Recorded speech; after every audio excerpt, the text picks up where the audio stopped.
Welcome to This Jungian Life. Three good friends and Jungian analysts, Lisa Marciano, Deborah Stewart, and Joseph Lee, invite you to join them for an intimate and honest conversation that brings a psychological perspective to important issues of the day. I'm Lisa Marciano, and I'm a Jungian analyst in Philadelphia. I'm Joseph Lee, and I'm a Jungian analyst in Virginia Beach, Virginia. I'm Deborah Stewart, a Jungian analyst on Cape Cod.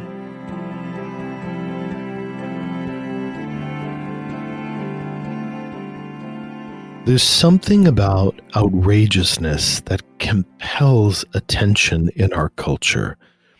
I think of YouTube videos and YouTube stars and the impulse to put images of ourselves doing all manner of things in order to capture attention, whether it's that ridiculous thing where teenagers are eating Tide detergent pods or any number of different hijinks.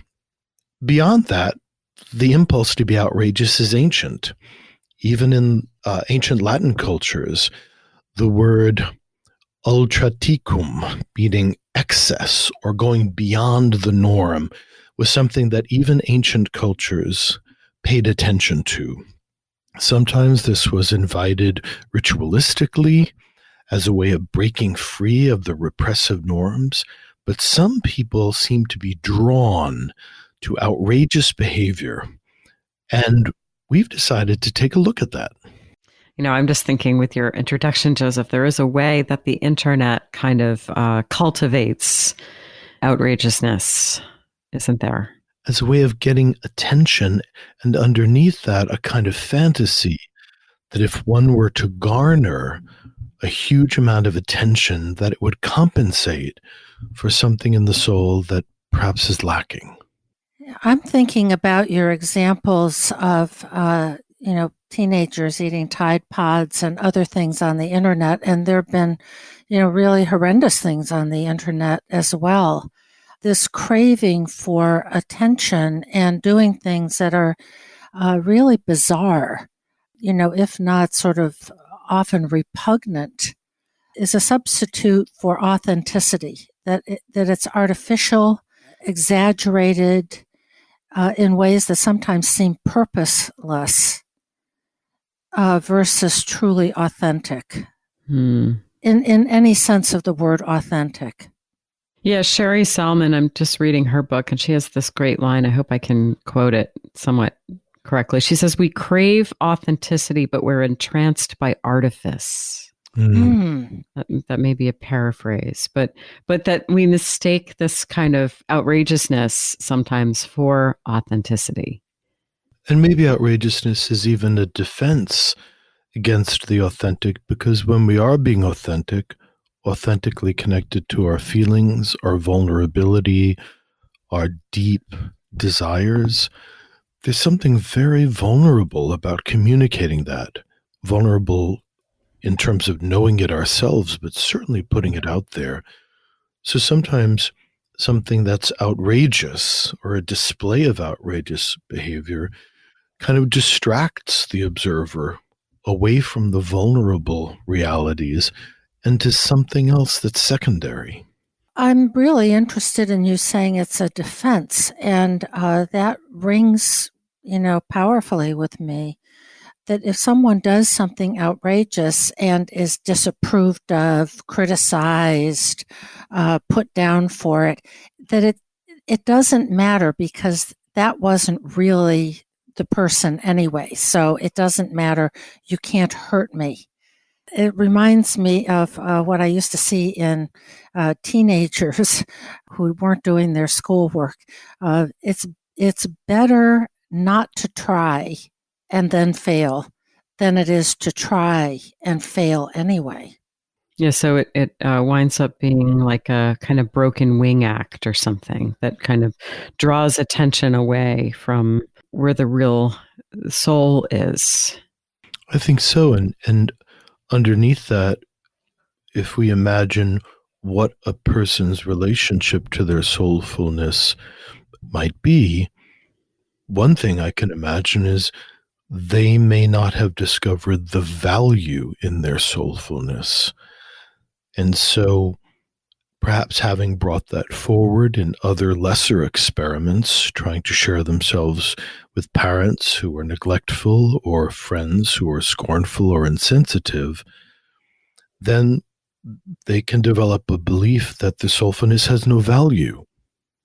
And then attention, even through outrageous behavior, reassures them that they have enough value to at least garner a look, a comment, some kind of a response from the environment. And Joseph, the picture you're painting makes me think about when this becomes kind of part of a characterological pattern where maybe, as you were saying, we didn't get enough authentic mirroring of ourselves in childhood. And so the only way we know how to kind of get a reaction from the world is to be outrageous. And then I think we're in this realm of, if we're going to go to the DSM here for a minute and talk about diagnostic language, we're in the realm of histrionic behavior. If we want to categorize it, yes. And I think that histrionic behavior can be funny to us. I think characters show up. I don't know if you guys remember watching Bewitched, and Dora, who was the mother-in-law, was a wonderful histrionic character. She was always extremely theatrical, always overblown, and marvelous in this kind of overdone way. So part of us enjoys seeing theatrical figures in plays and in certain environments. But when somebody is trapped in histrionic or theatrical behavior, it really is a sign of suffering. Oh, Joseph, I absolutely agree with you. I've had people in my practice that had this flavor, and there's great suffering there. I mean, I think there's really part of it is that there's this experience that they can't really be seen for who they are. It's all the show. Mm-hmm. And so they're constantly on, and it's exhausting. That they can't be seen, or that being seen was awful for them. Even in young infancy, if a child brings their love or their need for attention to a parent, and even that's ignored, the child will internalize that as a tremendous sense of shame, that the authentic self is somehow so unacceptable. And then another version of the persona has to come forward to try to garner any kind of a positive response from the caregivers. So it's really such a defense of this artificial shell. And it often rubs people very much the wrong way. That woman over there is just being ridiculous and histrionic and impossible to deal with. And so the very person who probably from a very early age was not mirrored, was not listened to, was not received, repeats in a kind of vicious cycle, a pattern of not being accepted. It becomes self-reinforcing, right? And I think Deb, you had pointed out that Nancy McWilliams in Psychoanalytic Diagnosis talks about how those with histrionic personalities did not have their needs listened to as children. They were not seen. Yeah. And so they develop this style. But the style, as you point out, Deb, makes it difficult to listen to them and take them seriously. Because it's perceived as, and it is, exaggerated, but that these are people who, as children, may have learned to really, in effect, turn up the volume. That's a great way of putting it. In order to be heard, and then they are heard, and that same relational pattern gets repeated of this person is intrusive or irritating. This person's too much, right? Oh, too yes. much. And they are, sometimes in the consulting room, that is what comes up over and over again, is that they have a history of being told they're, you're just too much. Too much, I think that can be feedback, but also that people don't feel often authentically connected to them. and that they don't feel authentically connected to other people. So underneath all of the show, there's often an excruciating sense of isolation and of feeling unloved, and even for reasons that they might not be aware of. If we go back to this formulation that as a very young child, perhaps even as an infant, the experience of bringing oneself forward, which then is not received and is not loved, and then the emergence of a secondary self happens as a reaction. This happens below the threshold of awareness. So by the time somebody who perhaps has been living in outrageous ways comes into the consulting room, they don't feel that differentiation. They experience their own outrageous behavior as something that is normal and well established, and they think of as being very much part of their own personality.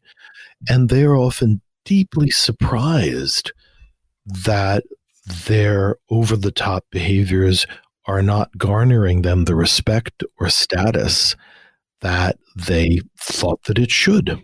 Yeah. So this kind of characteristic is often known as a false self, that the person over time has come to perceive as, but this is my real self. And that defensive structure is something that they have identified with. And that the quest for what is underneath that is often mysterious and frightening. And that's the thing that's, I think, very important, that as one is encouraged to go beneath the theatricality of however that may look, what's first met is often a tremendous amount of anxiety and shame. And that anxiety and shame is extremely painful. And it's also often perceived in the consulting room as another repetition of being invalidated. But this is the real me. You know, what are you looking for? Once again, that experiences of not being accepted and not being received. And I think that, you know, it has to go toward this person having an experience of being accepted, received, mirrored, taken an interest in for what is being presented, which is often what that person has to offer. I'm also just thinking about how when we think of ourselves as outrageous, when that's an important part of who we see ourselves as, you know, there's some way that there's an inflation around that, right? Like we're more than everyone else. We're wilder, we're crazier, we're more innovative, we're less rule bound, we're special. There's a real sense of specialness with it. I keep on thinking we've been talking a lot about authenticity so far, and how a lot of times our authenticity, of course, it's very unique, but it's also very ordinary a lot of the time. You know, being authentic often requires us to just be plain old ordinary. Whereas being outrageous, we can claim to be special. So that is the compensation for not having been well enough received, accepted, and held, is to be extra special, more than enough, more than the ordinary folks. It's a polarity. That when we don't feel we're really enough way down deep inside, we become way too much as a compensation. I'm thinking about the tragic character of Nora Desmond in Sunset Boulevard. And many of our listeners, if you have not had the pleasure of watching that old movie, please absolutely grant yourself. I mean, I'd recently rewatched that movie, as probably a few months ago, and it's a kind of squealing delight to watch this. And Gloria Swanson plays Nora Desmond, who actually was a fading silent screen star, and she had been brought in to play this talking movie of an actress who is kind of fading. And most of us know this famous quote, "All right, Mr. DeMille, I'm ready for my close-up." That's actually a quote from Sunset Boulevard. And so Nora Desmond is an example of this character who had a big career, whose life as a movie star gave her a sense of purpose, that she had been very much left behind. And as she comes into interaction with a young screenwriter who she's hoping is going to help her into a comeback, what we see is this character who is full of just bizarre affects, who is wearing strange clothes and who actually keeps a pet chimpanzee as a companion. And she famously has this strange ring that she wears with a long spike coming off the end that she sticks cigarettes on, and she smokes them as they're suspended off of her hand. And it's full of, and this is the tension, is they're full of these marvelous eccentricities, and it's easy to get hypnotized by these kinds of strange things. And it takes some work to really rest below that into how sad and how desperate her life is, and how desperately she wants to be valued by someone, by anyone, and the lengths to which she will try to go. Yeah, there's something compelling about these people, isn't there? And I think that in our current climate too, there can be a way that it's encouraged a bit, that, there's some instances of people kind of dressing up outrageously and then complaining about, how they get treated. And there's a lot of sympathy for that. We're in a bit of a kind of cultural moment, I think, when there's a lot of we're wanting to kind of destigmatize outrageous behavior. And there's some very interesting sequelae to doing that, where we kind of grant almost kind of victim status when people do all these attention-seeking things and then are disappointed when they get a lot of attention. And particularly perhaps negative attention. Right. I think the hope is that by dressing in a way that is stunningly provocative on the New York subway, that people are going to be nodding at them or, waving or being extremely friendly. And when they receive negative comments or people are turning away and they feel shamed, there's a sense of outrage that can rise up, it's a complicated dynamic. Yes. Or we are somehow fascinated by the behavior, but our gaze can be one of objectifying the person, which, although the person may feel in the moment that he or she is getting all this attention, like your Nora Desmond character, Joseph on Sunset Boulevard, that underneath it, it's the wrong kind of attention. It's not genuinely loving attention. It's observational, kind of fascinated attention, which I'm thinking also veers into sort of flamboyant, narcissistic behavior. I was going to say that it definitely feeds a narcissistic need to have that kind of attention paid to us, but it skirts the needs for real intimacy. So it may also be a defense against lots of things, but against authentic feeling, but also true intimate connection with an other. Now, as if the role and the play acting and the provocateur is the only way to get a kind of affirmation and attention, but it's like, it's the psychological equivalent of junk food. It's not truly nourishing. Not, I think, when people come to the later part of their lives, when they're looking back at perhaps decades of perhaps flamboyant or highly outrageous behavior, and they're left, as I've seen in my practice, with a sense of hollowness and chronic anxiety, often a loss of status or gravitas in their own communities.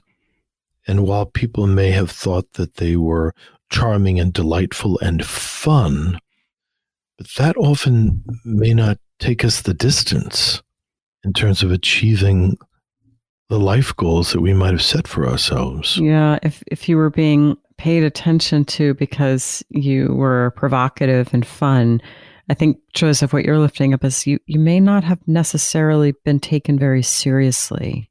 And it's almost like maybe you didn't take yourself seriously. Mm-hmm.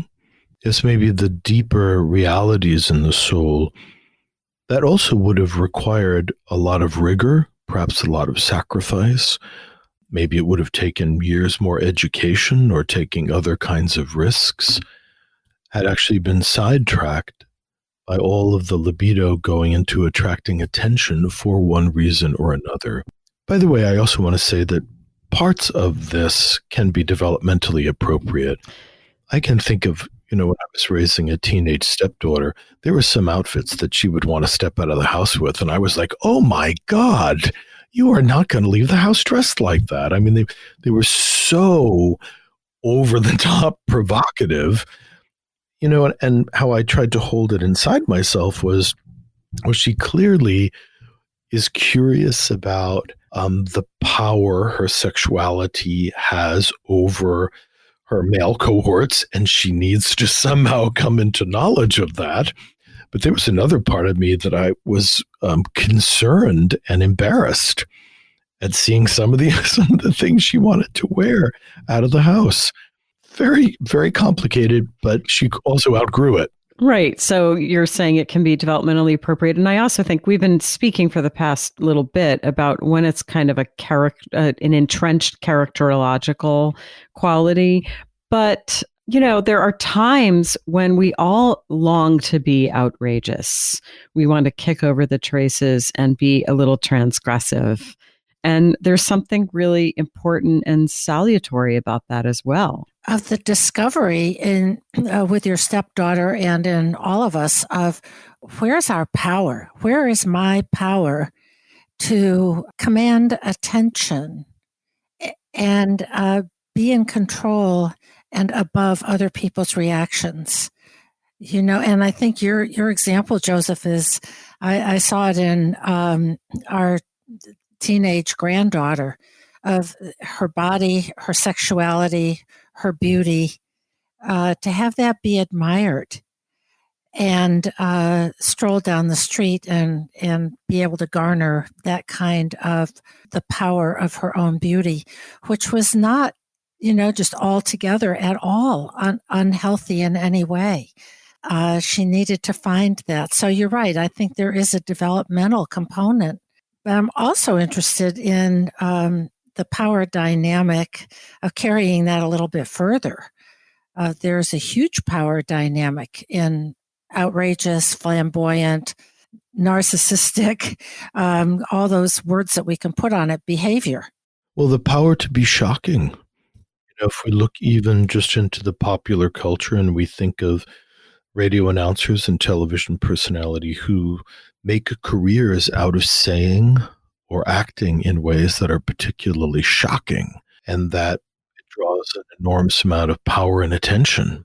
And again, you really see this on social media. I mean, the quickest way to get, clicks and likes and shares is to say something outrageous. And then everyone has a big reaction. So there's a lot of power attached to it. And the power to make another person shocked, the power to make someone gasp. Right, in this interpersonal way, to make someone else uncomfortable. Yes. So I'm back with teenagers and social media and all the rest of it, that there can be an underlying substrate of hostility, of take this, you so-and-sos out there, watch this. I'm going to shock you. I'm going to horrify you. You can disapprove of me if you want, all kinds of things. But, really sort of flipping the bird. There's some aggression in it. Mm-hmm.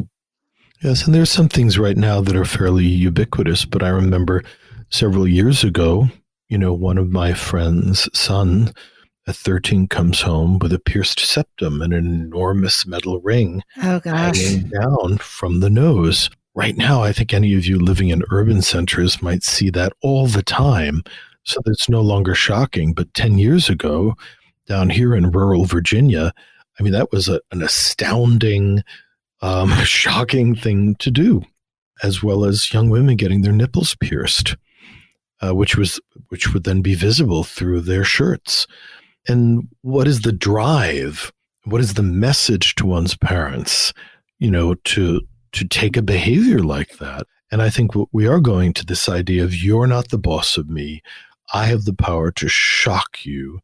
I have the power to get attention, even if it's upsetting attention from one's family in that time period. So I wonder if, as a collective, this is a magnification of what we talked about earlier with a kind of early attachment, insufficiency, or even failure, that our collective is not something perhaps that a lot of young people particularly feel accepted by, safe in, and want to join. And they therefore do the transgressive thing with piercings and tattoos and flamboyant behavior and attire as a way of doing exactly the same kind of thing that individuals do in their acting out, as a rebuke against the state of our collective that does not afford opportunities and genuine relational integrity of some kind. The thing about the outrageous response as a kind of protest is that there's something kind of nihilistic about it. I mean, if that's the root of it, because it's not pointing to some new synthesis, it's just disrupting for the sake of disrupting. And that can be the start of something. But if that's the only place it ever goes, it's not generative. It's not a generative response. We're sort of associating this kind of behavior with young people, and that definitely happens, and it may be more common, as you were saying, Joseph, kind of developmentally. But this is something that kind of goes on throughout the lifespan, right? This kind of behavior can show up in lots of different ways. I do think that if somebody has established a very strong shame system inside of their unconscious structures, that they're much more vulnerable to outrageous behavior throughout the lifespan. That's interesting. Say more about that. Well, I think, for instance, if people experience a tremendous amount of body shame, that it's more one of the ways that can be reacted to is by becoming increasingly provocative about displaying one's body as a kind of neurotic attempt to overcome the shame. Almost like a reaction formation. Exactly. So a reaction formation is the exaggeration of the opposing tendency of, if one is really kind of insecure or ashamed of one's body, you go in the opposite direction and do a flamboyant display. Which in Jungian terms is kind of like what we said before about compensation, right? It's kind of compensatory. So yeah, Joseph, so if you're ashamed of your body, then you perhaps become very provocative. Flaunting the body to counteract the unconscious fear and shame around the body.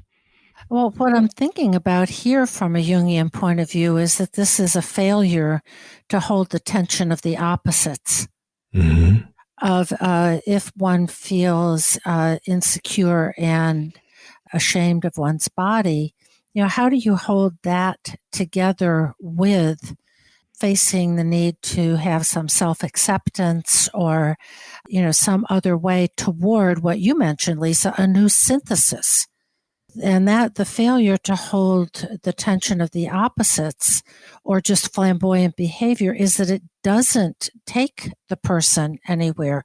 If it doesn't lead to a new synthesis and it's just a kind of acting out flamboyant, screw you kind of behavior, it's not a vehicle toward the kind of personal growth that we would wish might happen. Wanting to kind of ground this a little bit more and sort of what does this really look like in a person's life? I mean, Joseph, you brought in Sunset Boulevard, but I'm thinking of other more contemporary portrayals. And I want to try one on for size, and you guys can see what you think. I haven't watched all of this show, but a little bit of it, and that's Fleabag. Deb, have you ever seen it? But it's a popular show, and the protagonist, I mean, one of the main things she does to regulate her self-esteem is seek out sexual encounters. Mm. And I think that fits in this general arena. It's certainly not the only way one can be outrageous or, if you will, histrionic, but it fits. And there's just this, I mean, it's funny, but it's actually very painful to watch because the suffering that she's experiencing just underneath, that she's kind of covering over with these almost kind of compulsive sexual encounters, is just so evident, and just how empty she feels. And how do we work with that if that person comes into our office, for example? I think that much of the clinical suggestion is that deep relational contact helps the most, that it doesn't really require any kind of a complex treatment protocol, that the histrionic individual or the outrageous individual really craves deep, authentic connection. So often it's an invitation to name and value the feelings, and in our work, to bring dream work in. Because the dreams often are the most authentic, uninhibited expressions of the unconscious life. And with the dream images, to be able to very gently validate even the nuanced part of their personalities, and to show them that there's great soul and, in a sense, kind of nutritive value in these subtle and soft parts of themselves. Mm. I'm thinking about how much we've been talking about attention today. And attention is something that I think about a lot, and how much we need attention, and how attention is kind of like currency in our culture. And especially as children, how important it is to receive attention. And when we're in relationship with one another, to feel like the other person is paying real attention to us, and just how rare that is, even in everyday interaction, that when you're talking to a friend or something, how often are we actually paying attention, or do we experience that we have the other person's full attention? And it brought me to think about the etymology of the word, and it comes from attend, which means the Latin, it comes from to stretch toward. So it's a real extension of ourselves to give someone our full attention. It really evokes a real feeling in me, Lisa, what you just said, of sadness. That's something that should be, as easily garnered as practically the air we breathe, is so rare.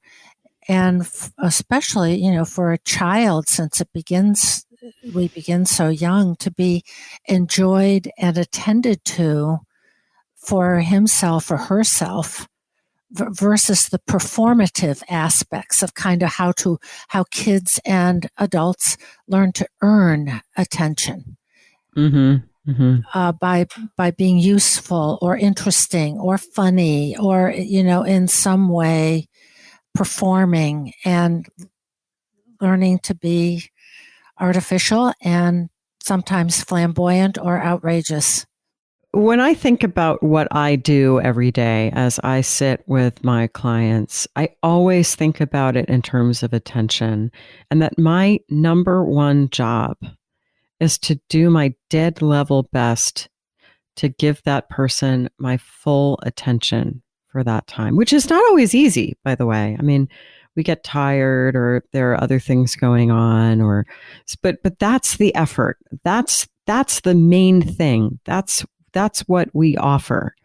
At least that's how I think about it. And everything else that I do in that hour grows from that. It reminds me of Carl Rogers, who was a psychotherapist and a writer, I think way back in the 50s, which seems ages ago, whose mantra for clients was unconditional positive regard. And that is attention if we are really tuning in to the other person with deep understanding. It's astonishing that, how important that is, and sometimes how incredibly lacking it has been in people's lives.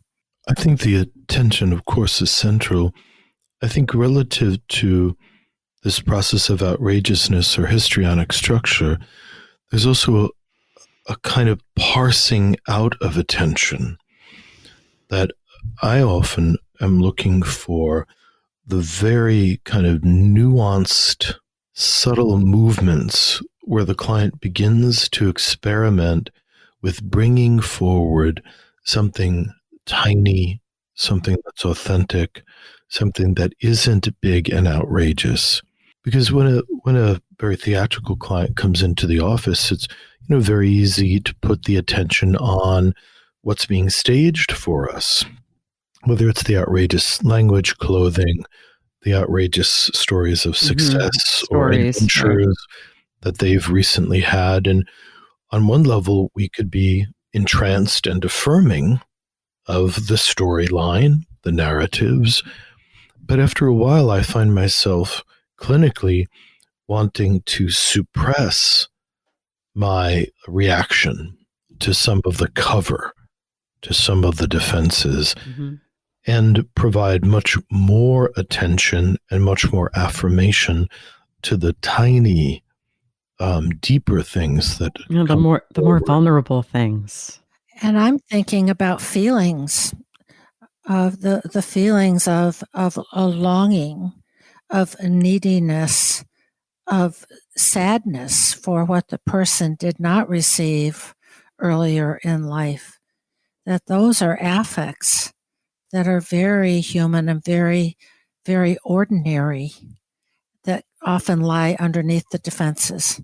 When we talk about the reparation or the healing, in this particular context, I go to a Scottish psychoanalyst named Fairbairn, and he brings it down to a very, very early infancy experience where the child naturally brings forward expressions of love towards the primary caregiver. And the primary caregiver needs to be able to recognize and take in and be pleased by these expressions of love, and then provide some kind of an affirmation back to the person.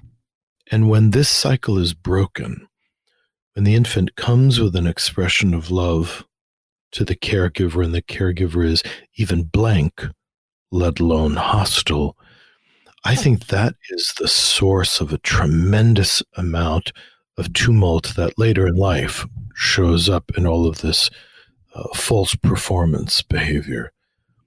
So to be able to listen, even in the clinical room, how is love?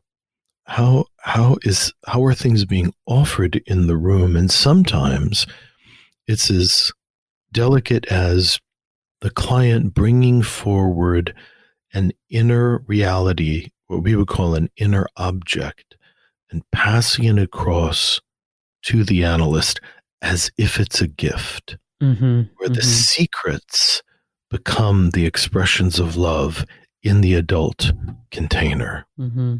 That's really poignant, Joseph, that the child's love, this beautiful, what should be a beautiful and delightful gift, is not reciprocated.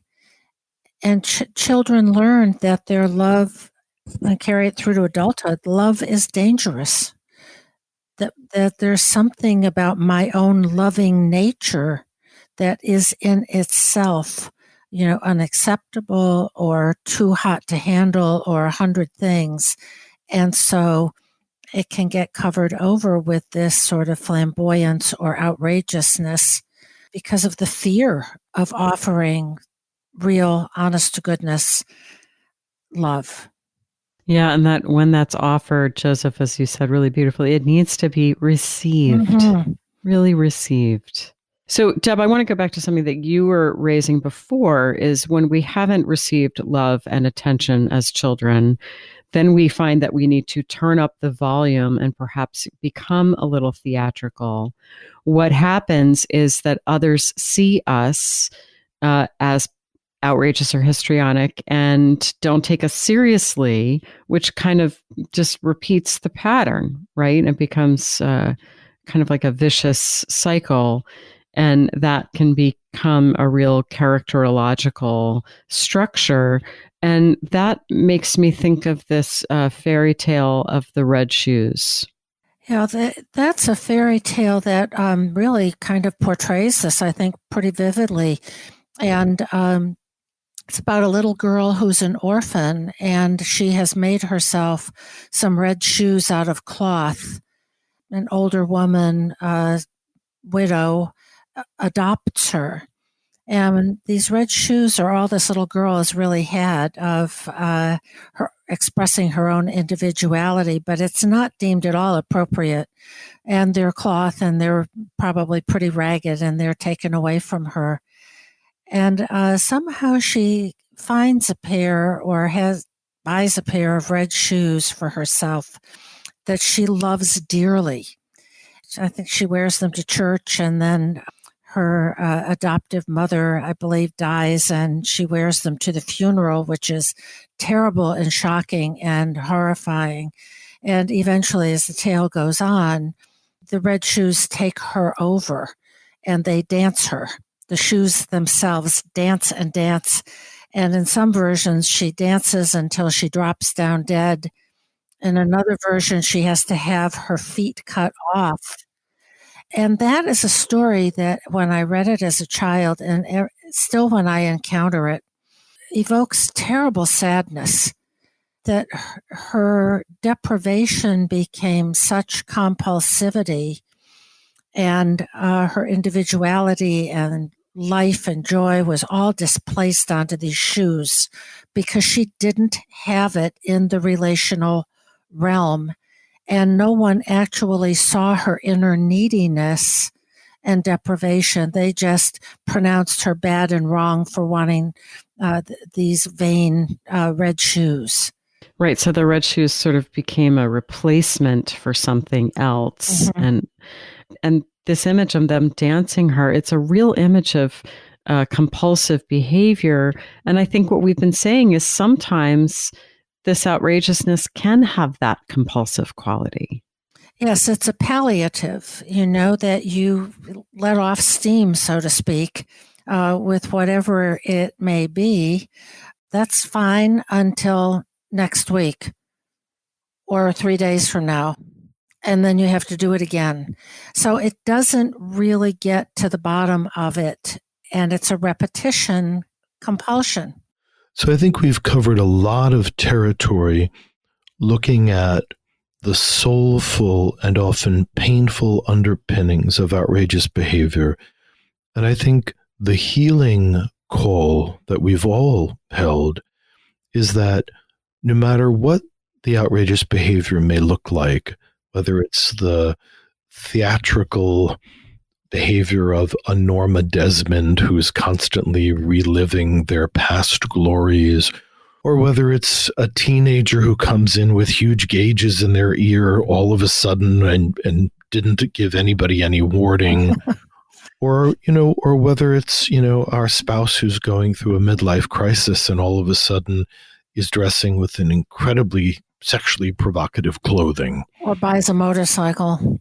Or buys not just a motorcycle, but a big muscle bike, a Harley, or, some of our friends that are in communities that participate in wild and outrageous parades, thinking about kind of New Orleans and Mardi Gras and people running around without their shirts on and the kind of general wildness that can happen in the world, that when these behaviors become cemented, when they get locked into a character or logic pattern, so that rather than being just perhaps a celebratory moment, but become a way of being in the person, that the response actually is not to resist the outrageousness or even to be critical of it, but to actually become quieter and softer, and to create an invitation where the soul can come forward, because it's in the tiny, small voice of the soul that the need can be met.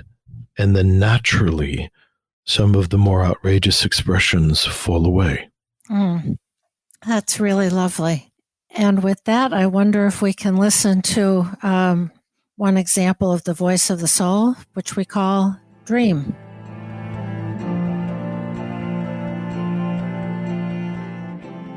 Hi, this is Lisa from This Jungian Life podcast. Joseph, Deb, and I have been deeply moved by your responses to our work. Producing, editing, and distributing the podcast involves substantial expenses, and we need your help. Please stop by our website, thisjungianlife.com, and click on the heading Be Our Patron. You'll be redirected to our Patreon funding page. Patreon helps creators connect with people who believe in projects like ours. There, you can sign up with your credit card to support us for as little as $1 a month, and at higher levels of support, we'll provide special episodes, behind-the-scenes photos and stories, and a chance to join a select pool of listeners for dream interpretations. Thank you.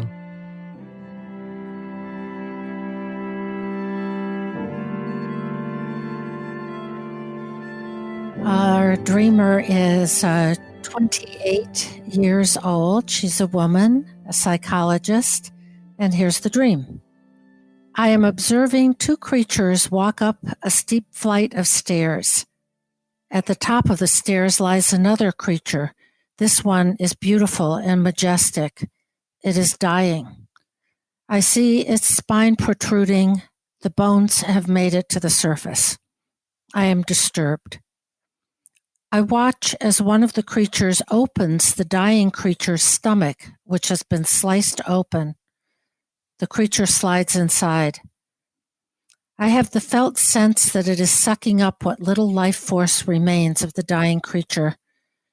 I feel simultaneously disturbed, angry, and paralyzed by terror. I wake up. And she says, for context, that she was just starting to speak about her memories of growing up in Bosnia in therapy, and she grew up in Bosnia at the time of the war. She'd also just moved from working in a women's prison to working in the men's prison system, which she found was alarmingly inhumane and disturbed. And her feelings in the dream were terror, visceral disgust, and anger. So, given the context of the dream and her associations, it does make me wonder right away about trauma. And there is this very strong feeling tone to this dream. I mean, sometimes I read a dream and it just is so evocative of a whole mood. And this is one of those dreams.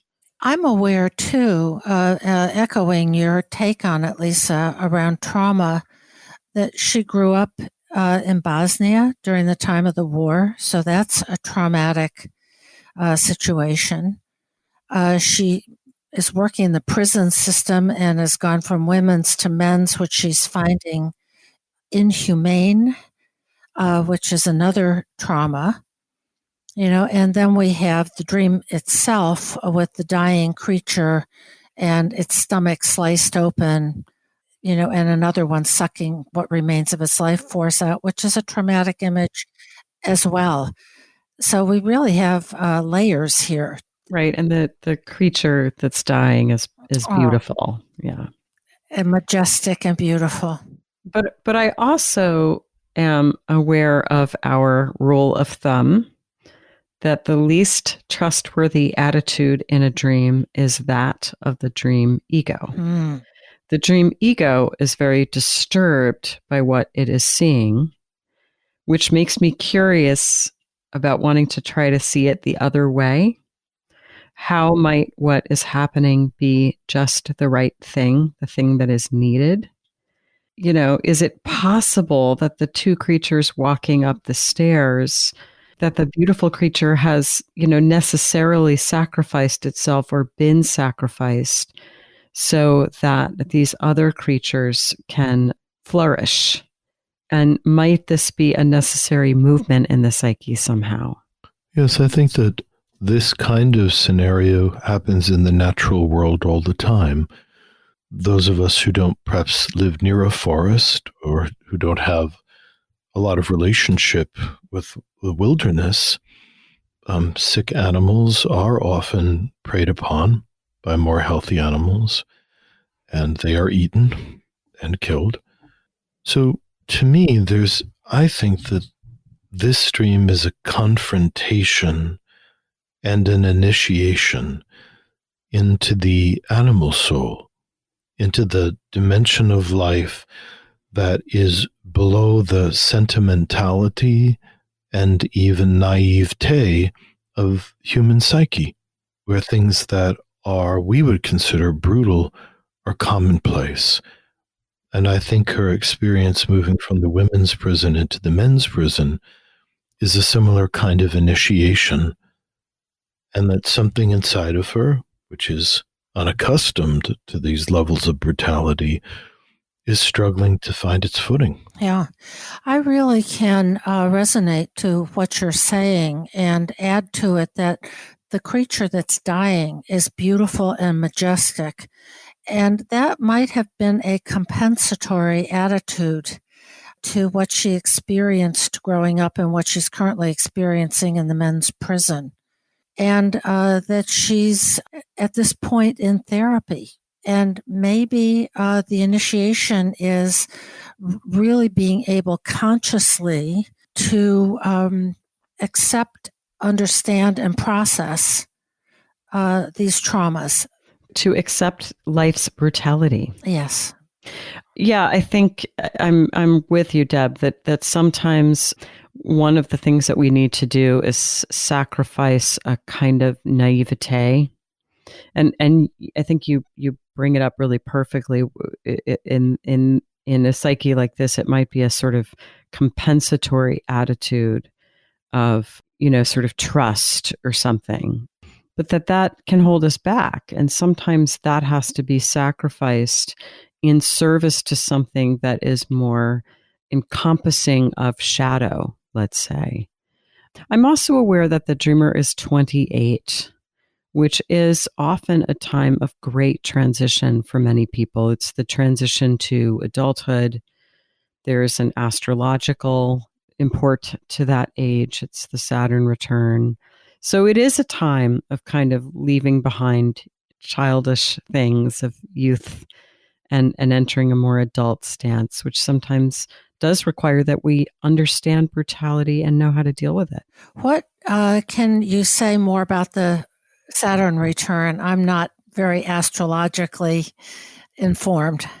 So in traditional astrology, there is an idea that in the moment when we're born, when we take our first inhalation, that where all the planets are in relationship to the specific place we are as an infant creates a nexus of vectors that are impressed upon the subtle body. And this constellation of vectors, both positive and competing, creates a bit of a structure which is reflected in our natal chart. Saturn, which is a slow-moving planet, creates a full orbit returning to the same position that it held at the moment of our birth, approximately every 27 years, though not exactly.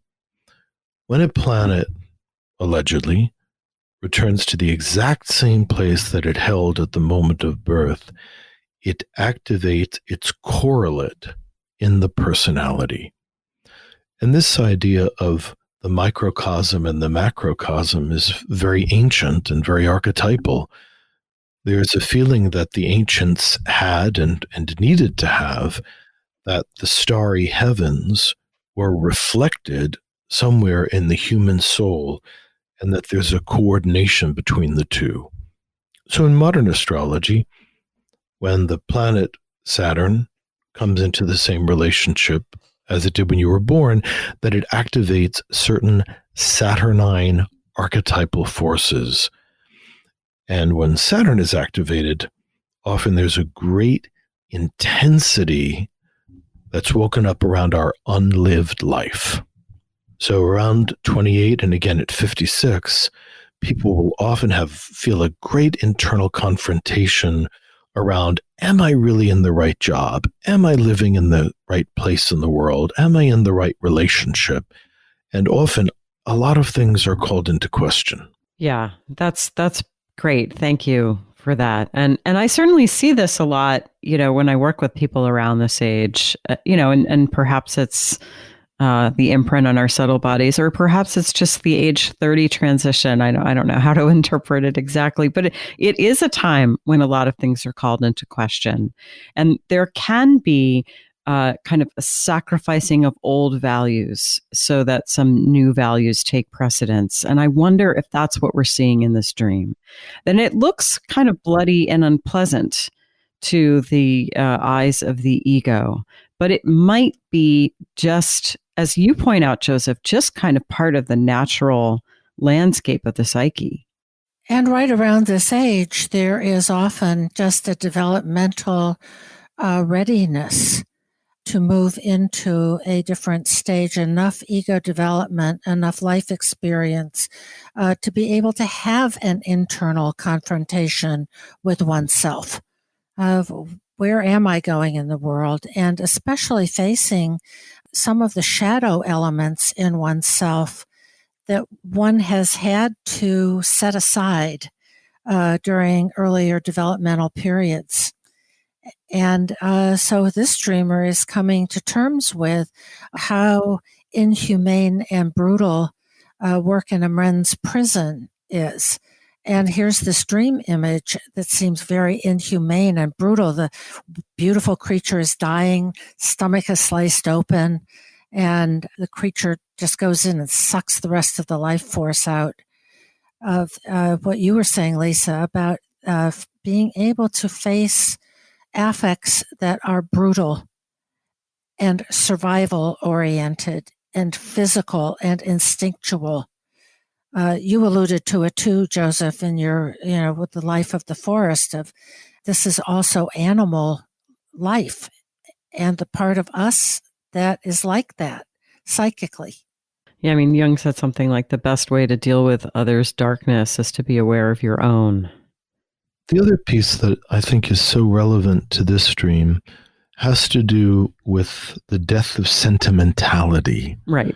And Jung spoke about the danger of sentimentality and the tremendous value of true emotions.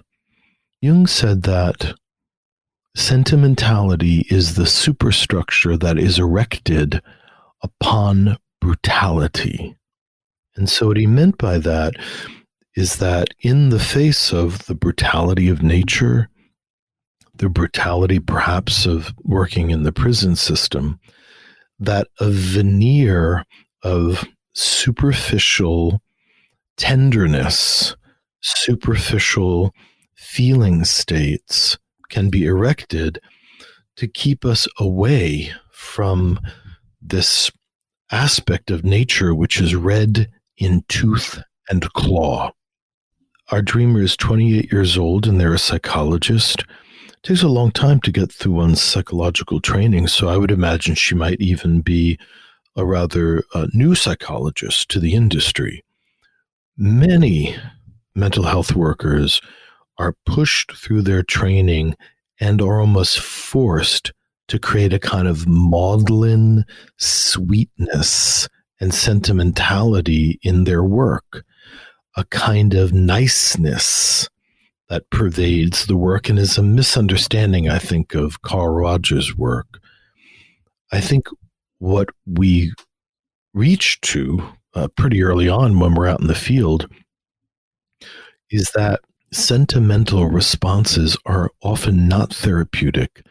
They alienate the individual from deeper levels of their psyche when we're talking about the client, but they also can prevent us from responding in ways that are intense and powerful enough as clinicians to create or facilitate a movement in the therapeutic environment. So I think her first sense of sentimentality with the beautiful beasts and the dying of the beasts is absolutely what's necessary. And beyond sentimentality, which is basically just a kind of collective commentary on feeling states and images, there's a power in true emotion, a power in the full spectrum of emotion, whether it's her horror and her anger and her grief and her compassion and her love, and the color saturation of her emotionality is needed to be able to go into the rawness of work that she is approaching. Yeah, I think that's really beautifully said, Joseph. I do too. And she says herself, just what you've just described, Joseph, that the feelings are visceral, terror, disgust, anger, all these emotions, inhumane, disturbed, etc., that she's encountering these really primal feelings and is ready to encounter them in their red and tooth and claw kind of rawness in the psyche. And she must encounter them in order to be safe in that environment, because the wilderness is not kind to the naive. You have to be initiated into this, and this dream is evidence that she has been. I think so. You've been listening to This Jungian Life. From our website, thisjungianlife.com, you can follow us on Twitter, like us on Facebook, help us produce future episodes by funding us through Patreon, and submit your dreams for possible interpretation on another episode. We'd like to thank our listener who shared a dream for today's show and hope you'll let us know what topics you'd enjoy hearing more about. Until next time, keep living this Jungian life.